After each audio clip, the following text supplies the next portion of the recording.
Jadi ini muridnya nih belajar sama Imam Ghazali lama gitu.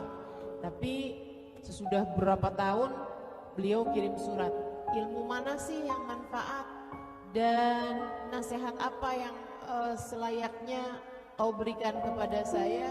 Juga beliau minta doa gitu. Nah ini kitab ini ditulis oleh Imam Ghazali sebagai jawaban surat atas permintaan muridnya tersebut itu.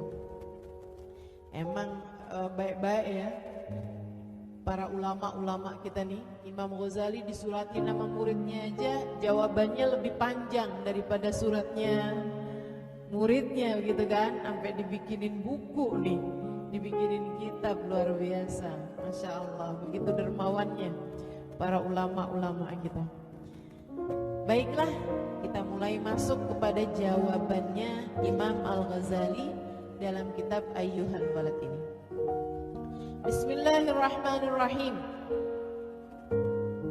I'lam ayyuhal waladul muhib atalallahu baqa'ak bita'atih wa salaka bika sabila ahibbaih. Anna mansyuran nasihah yuktab min ma'dinir risalah. Wa in kana qad balaghaka minhu nasihah fa ayyu hajatin laka fi nasihati. Wa in lam yablughuka fa kulli madza hasalta fi hadhihi as-sinin al-madiyah. Wahai anakku, semoga Allah memanjangkan umurmu dalam ketaatan dan menempuhkan untukmu jalan para kekasihnya. Kamu harus tahu, sumber nasihat adalah bagindamu Nabi besar Muhammad sallallahu alaihi wasallam. Jika kamu telah mendapatkan nasihat dari risalah yang turun kepada beliau, Al-Quran dan Al-Hadis, nasihatku yang mana lagi yang kamu butuhkan?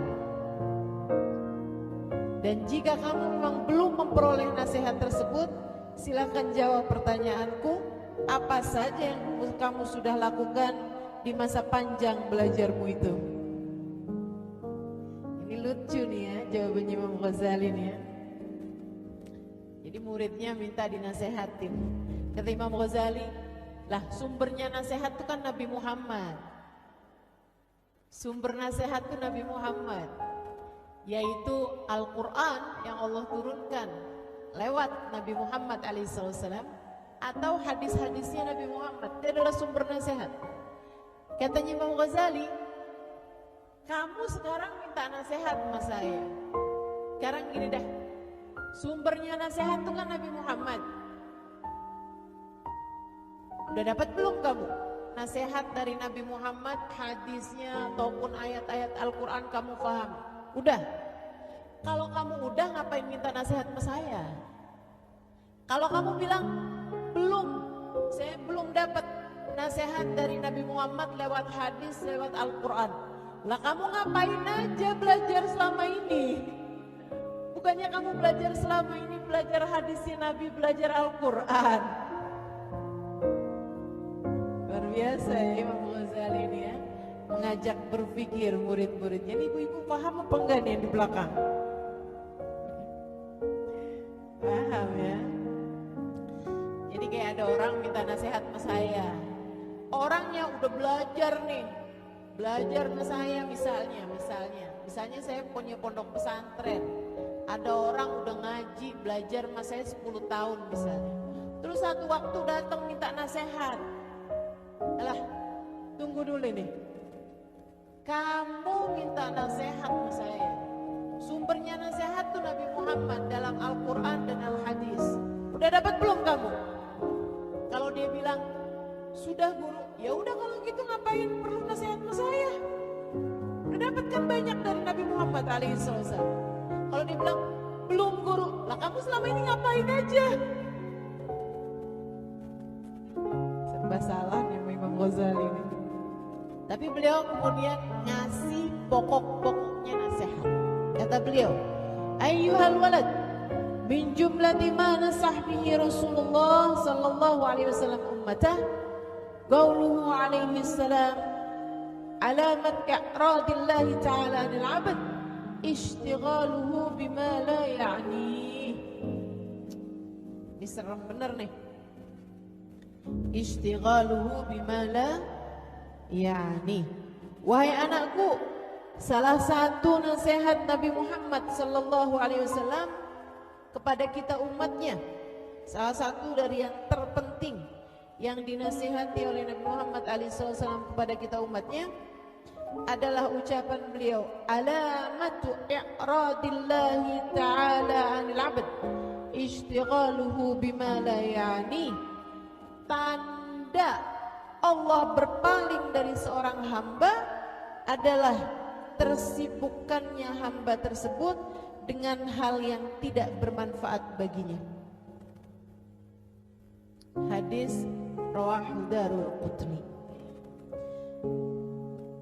Kata Imam Ghazali, nasihat yang saya mau ingatkan kamu dari nasihatnya Nabi Muhammad nomor 1, tanda Allah berpaling ninggalin seorang hamba, dijadikannya hamba tersebut sibuk ngurusin sesuatu yang gak ada manfaatnya bagi dia, baik dunia maupun akhirat.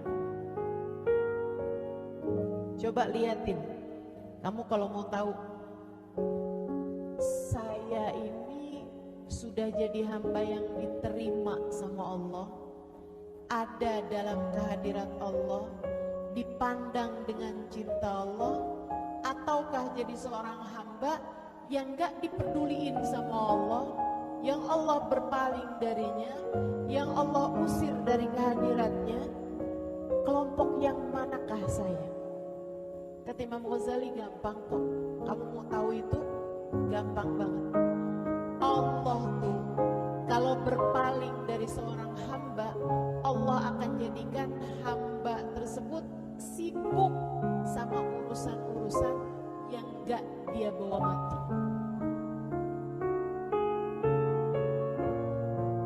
Sibuk sama urusan yang tidak akan dia bawa mati. Atau malah bahkan sibuk dengan urusan-urusan yang memperpanjang daftar hisabnya di akhirat nanti, atau bahkan sibuk dengan urusan-urusan yang akan membuat dia layak untuk azab Allah di akhirat nanti. Na'udzubillah min dzalik. Sibuk ngapain kamu waktu di dunia? Sibuk ngurusin wajah, sibuk ngurusin wajah. Hari-hari isinya dari salon ke salon ke salon. Hari-hari isinya perawatan. Hari-hari isinya mukanya dipoles, diwarnain, tanam benang, sulam. Itu muka apa kain?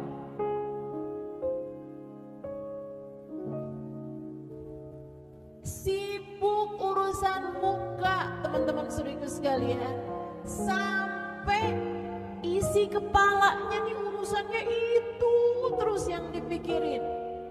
Hati-hati, kata Imam Ghazali, tanda Allah telah berpaling darimu, tanda kamu telah terusir dari kehadirat Allah Subhanahu wa ta'ala, tanda bahwa Allah sudah tidak lagi menginginkanmu, disibukkannya kamu dengan selain Allah, disibukkannya kamu dengan sesuatu yang gak akan kamu bawa mati, teman-teman. Gak akan kamu bawa mati. Katanya Imam Sayyidina Ali, kata Sayyidina Ali bin Abi Thalib, siapa yang sepanjang hidup sibuk dengan badannya, silahkan minta pahala dari ulat-ulat yang kelak akan memakan badannya di kubur nanti. Kata beliau, siapa yang sibuknya di dunia hanya badannya saja, artinya dia itu melakukan sesuatu untuk kesenangannya ulat-ulat yang nanti akan memakan tubuhmu tersebut itu. Karena teman-teman, tuh kulit yang kamu usahakan kemulusannya, yang kamu usahakan kekencangannya, yang kamu usahakan biar gak keriput-keriput, ujung-ujungnya dimakan sama ulat, dimakan sama cacing-cacing tanah nanti, dimakan sama rayap-rayap di dalam tanah nanti, teman-teman. Belatung dimakan sama belatung-belatung yang akan memakan tubuhmu di dalam kuburmu nantinya. Ustazah, maksudnya kita nggak boleh rawat badan gitu. Teman-teman, ada prioritas dalam kehidupan. Jangan sampai isi harimu itu semua gitu. Saya rasa sih dibersihkan pagi, dibersihkan malam, sabunin gitu kan, udah cukup saya rasa. Betul gak? Jangan sampai kamu ngurusin muka lebih banyak waktunya daripada kamu sholat dalam sehari semalam, teman-teman. Sholatnya dari awal sampai akhir, subuh 5 menit, zuhur 5 menit, asar 5 menit misalnya, maghrib isya 5 menit, 25 menit, nggak nyampe setengah jam dari waktumu. Kamu sibuk setiap hari merawat wajahmu, merawat tubuhmu, menghabiskan waktu berjam-jam lamanya. Saudaraku sekalian, itu tanda Allah Subhanahu wa Ta'ala tidak lagi menginginkanmu. Atau sepanjang hari sibuknya urusan nominal duit mulu. Hari ini nambah berapa, hari ini pengeluaran berapa, hari ini dapat untung berapa, sampai masuk ke sholat. Sholat masih aja mikirin keuntungan, mikirin kerugian. Ya Allah, teman-teman sekalian, bukan berarti orang hidup gak boleh kerja, Ustazah. Silahkan, tapi kan ada makna prioritas gitu dalam kehidupanmu, teman-teman. Jangan sampai kamu punya banyak dunia, begitu kamu masuk ke dalam alam kubur, gak ada apapun yang kamu bawa ke dalam alam kubur. Waktunya sudah habis. Dan kemudian saat Israel datang mencabut nyawamu, kamu bilang, Rabbi rji'un la'alli a'mal salihan fima taraktu. Ya Allah, balikin saya lagi ya Allah, kasih lagi saya kesempatan sebulan deh ya Allah, sebulan aja ya Allah, sebulan lagi aja ya Allah. Saya akan membaca Qur'an-Mu, saya akan sibuk ibadah padamu, saya ingin merasakan nikmatnya zikir padamu, saya ingin bersolawat kepadamu, saya ingin hadir di majelis-majelis ta'lim, saya akan i'tikaf di masjid, saya akan membaca sejarah-sejarah manusia tercinta di sisimu. Izinkan saya ya Allah, saya akan mempelajari tafsir Al-Quran, saya akan menghafalkan firman-firman-Mu. Kasih saya kesempatan ya Allah, sebulan aja ya Allah, sebulan ya Allah. Kalla, kata Allah, innaha kalimatun huwa qailuha wa min waraihim barzakhun ila yaumi yub'atsun. Udah gak ada lagi kesempatannya. Itu cuman kata-kata belaka yang dapat diucapkan seseorang sebagai penyesalan. Sekarang bukan lagi waktunya. Sekarang telah datang masanya. Kamu tinggal di barzakh, di alam kuburmu sampai hari kebangkitan. Teman-teman sekalian, jangan sampai menyesal kemudian. Mungkin